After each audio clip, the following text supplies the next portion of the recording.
Digimon Liberator novel Debug 5.2. The virtual Shinjuku quaked as the chimeric beast let out a battle cry. There was visible rattling of pylons and glass panes as the screeching sound reverberated. The city, which was lit by a spotless sky just before, was now awash with the shadows of night. Countering them were swathes of glistening neon lights, illuminating Altea and the others and making the winged beast above them as visible as if the sun were shining. "That's Chimeramon!" Then, gazing up at the colossal Digimon in the night sky, Altea inadvertently let out a small gasp of admiration. Why? He conceded that the mesh of monsters merged into a single form made a fearsome sight, but it wasn't a novel one. Chimeramon was far from a new type of Digimon, and Altea was an experienced battler who'd seen comparably intimidating Digimon in Lacuna. Like Yuki's Heavy Metal Dramon and Ryutaro's Dynamon. Perhaps it was the surroundings that made him feel so unexpectedly overwhelmed. Although just another kaiju, this one was right in the middle of a metropolis. It was still a fair distance away, in the breeding area. If Altea had been a normal human being, fear might have broken his concentration when it later emerged into the battle area. This aura, I suppose it's heightened by us being in a city and it being night. Exactly. Atmospheric, isn't it? Altea had only murmured. But Horaiji responded and gave him a beaming look, mostly obstructed by his mop-like hair. It's impressive that you understand the atmosphere. Although given all the effort Yao put into you, I shouldn't be surprised. I see now. You went out of your way to adjust the time settings to enhance this battle's cinematic flair? Yep, not a bad call, right? Cool Boy also said it would be fascinating. Apparently, Horaiji had not caught on to Cool Boy's habit of claiming to be fascinated when actually at a loss. The truth might be a little painful for him, so Altea held his tongue. Such emotional sensitivity was proof of him being a truly cutting-edge AI. We're getting a little overshadowed here, Master. Addressed by the level 4 form of his partner in his breeding area, Altea nodded. That we are, Espimon. We'll need to bring out a gigantic Digimon of our own, and in the meantime, let's head into a nearby tower. What for? What better place for having a scrape with something in the sky? Nice, Master! You're in top form today. This is seriously throwing me off. Seeing Hover Espimon bob delightedly around the breeding area while Altea phlegmatically proceeded with play, Horaiji couldn't help but agitatedly ruffle his hair. Chimeramon is arguably among the pinnacle of composite Digimon. Having strayed from his role of lecturer, Horaiji got back on track, smoothing his annoyed expression into one more serious. Deltamon just earlier wasn't exactly the best example of a composite type, since it came into existence through a bug and has a split personality. Chimeramon, on the other hand, has a single mind, totally focused on combat. So it's perfect in that sense. Anyhow, keep indulging in punnery if you like, but you'll need more than words if you want to avoid Shinjuku getting leveled. Mr. Horaiji, I'm slightly concerned by how well you're playing the villain. Sorry, it's kind of fun. Seeming a little embarrassed, he confessed that he would always side with the kaiju when watching monster movies. Altea turned to reevaluate the field of battle. The situation: Altea has Hover Espimon in his breeding area and 2 security cards, while his opponent has Chimeramon and 4. Only Altea has a card in the battle area, namely his timer card. Although both of them will be watching carefully to see what the other does, Horaiji has been notably aggressive, and Altea can't afford to make a mistake due to his reduced security. I'd never have guessed you were this type of player from what I'd heard of you from other debuggers. Your moves have been optimal in light of our respective decks, with no shortage of accompanying taunts. Evidently, my memory requires updating. Declaring the start of his turn, Altea faintly muttered to himself, I'd better focus less on compliments and more on strategy. Horaiji is right, Hover Espimon. We are in for a beating unless we go on the offensive ourselves. Understood. Buoyant, Hover Espimon made for the battle area, and in tandem, Altea's Tamer card effect activated. Blipmon goes underneath Hover Espimon, thus activating my special effect. Befitting an AI, it's an artful intelligence maneuver that reveals your top security card. Spy scan, execute! Just then, Altea's built-in headcam flashed brightly and the security card in his sights was flipped up. Its name, Chimeramon. I'll have to plan accordingly. That's one nasty effect. Can it be that my spy scan was too spicy for your taste buds, bud? I'd appreciate if you'd keep that shuttered. Apologies, I might not be able to oblige you there. Now, given my new intel, I'll be digivolving further. Come, Oblivimon. Heeding the order, Hoverspimon smoothly took off. Although the Digimon's Cayenne frame could withstand altitudes of up to 20,000 meters, it needed optimization to attain further aerial capabilities. The result of its transformation was a radiantly blue disk, an archetypal UFO, its engine noise imperceptible and its flight path unpredictable. I'm going in! With its when digivolving effect, Oblivimon reveals one of the opponent's security cards and then immediately attacks it. The card housed a formidable security Digimon and Oblivimon was in its sights, but just then. Before that, I'll be applying jamming, the inherited effect from Kapurimon, which comes into play when a face-up security card is checked. We lined this up in advance. Further, there's Oblivimon's own effect that activates when a face-up security card is checked. I'll take one of Oblivimon's top cards, Oblivimon itself this time, and place it face-up under my security. I'm back as Hoverspimon, however, immediately after its Digivolution had downed a security card. Hoverspimon re-emerged in the wake of beams of scattered light. Then, even more light, vast and weighty, descended upon the android Digimon. It dispersed, and left standing was an imperious, building-sized machine Digimon, which Hoverspimon swiftly docked with. Digivolving into Bulbmon is the last move of my turn. A risk-free security check, then straight into a blocker to end your turn on not bad. I'm impressed. Horeiji scratched his head, unnerved by Altia's stoic tone. But let's not forget, I'm the one doing the teaching today. Chimeramon, let's digivolve. Breaking off its unhurried orbit above them, the colossal composite Digimon touched down in the battle area before being enwreathed in the light of Digivolution. The result was a steel figure, all the more dazzling from the glaring neon light's reflections, a true elite among machine types, made up of components from numerous cyborg Digimon, Machine Dramon. I get to inflict the Digivolve one, reverting Bulbmon to Hoverspimon and leaving your security wide open for my attack. The inherited effect from Chimeramon means you'll check 2 cards and my security failed, so I'm left with only my face-up Oblivimon for defense. You're acting awfully composed. I wonder if that'll change after this. Digicross with the 3 cards in my hand. Horeiji played a new card, placing 3 different Deltamen from his hand underneath it.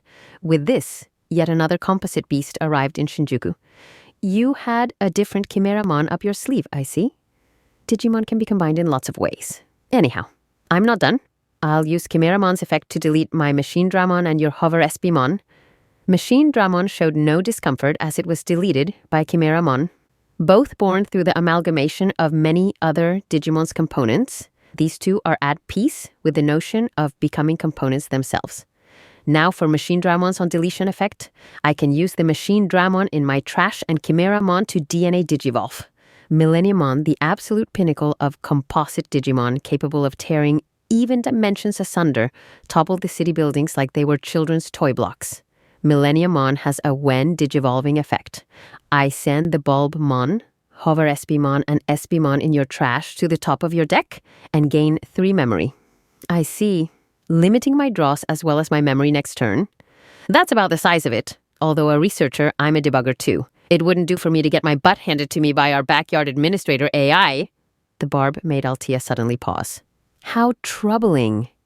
Did you have me down as a mere administrator? I'm afraid I'll have to show you how wrong you are in this battle. Absolutely. Just before the change of turn, a strong light suddenly shone upon the battle area. Oblivimon emerged from the security, thanks to its end of opponent's turn effect.